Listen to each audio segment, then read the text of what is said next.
shooting of 34 striking miners at Marikana on the 16th of August 2012 shocked the whole world.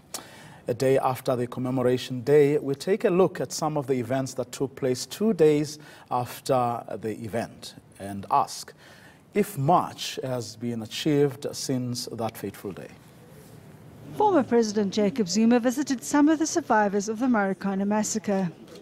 Zuma's visit to the Lonmin Hospital came on the heels of his announcement that a commission of inquiry would be established to get to the bottom of the violence.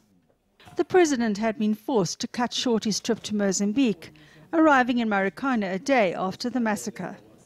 Zuma expressed regret at the loss of life, but refused to point a finger at anyone.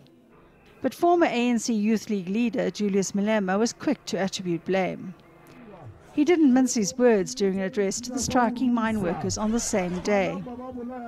The then Mineral Resources Minister, Susan Shivambu, announced a team to look into the incident. This followed emergency talks with the Labour Minister, Lonmin, the Chamber of Mines and the National Union of Mine Workers. Rival union AMCU was excluded. Shivambu explained that the union wasn't part of the bargaining council at Marikana. As the probe set off, unions blamed each other for the strike action by 3,000 workers.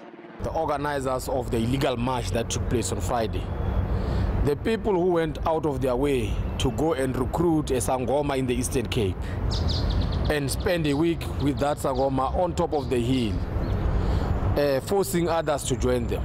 These are the people that really need to take full responsibility. AMCU accused the NUM of being too close to mine bosses and therefore unable to truly represent the workers. Based on this information, there were negotiations that were taking place between National Union of Mine Workers and management of Lonmin.